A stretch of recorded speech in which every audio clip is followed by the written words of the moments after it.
Hello friends, આજનો જે મુદ્દો છે ને એ એવો છે કે કોઈ પણ બદલાવ છે ને એ લઈ આવવું હોય ને તો કેમ લઈ આવી શકાય.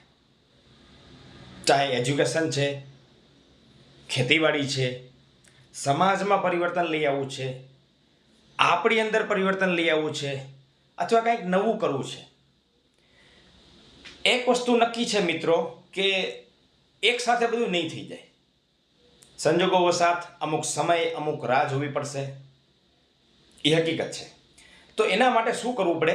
એક પહેલાં કાગળમાં લિસ્ટ બનાવવું પડે. માની લો કે કોઈને ખેતીવાડીમાં સુધારા વધારા કરવા હોય ને તો એક લિસ્ટ બનાવવું પડે કે મારે આટલી વસ્તુ રિક્વાયરમેન્ટ છે ને આટલું કરવાનું છે. પછી એમાંથી લિસ્ટ તૈયાર થાય કે ભાઈ અત્યારે કરવા જેવો કામ કેવું છે કે જે ખાસ કરવું પડે એમ છે, જે હલે એમ જ નથી. એ પહેલી પ્રાયોરિટી.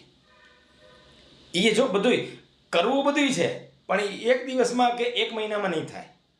ધીમે ધીમે એની પાછળ એ બુક રોજ વાંચવાની, શું બાકી રહ્યું, આટલું બાકી રહી ગયું, આ પાછું કરવાનું છે, તો તમે એક સમય એવો આવશે કે આ બધી વસ્તુ પૂરી થાય. બાકી શરૂઆતમાં બધાએ ચાલુ કરશે, પછી ભાઈ આપણું કામ નથી ને આમ છે ને તેમ છે ને. એનું કારણ છે કે લિસ્ટ અને આયોજન મેનેજમેન્ટ બરાબર નહોતું.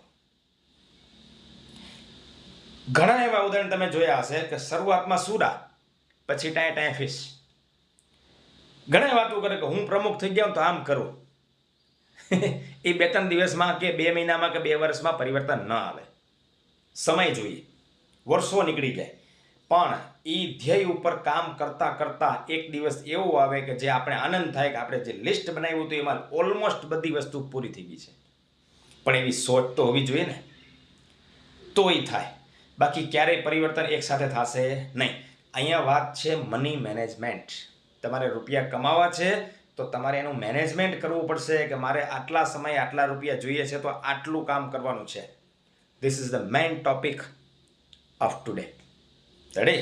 એટલે આના વિશે આયોજન ખાસ કરજો, બુકલેટમાં લખજો. આટલા રૂપિયા જોઈએ છે, અહીંયા ફરવા જવું છે, તો એક દિવસ આ વસ્તુ બનશે. Thank you very much.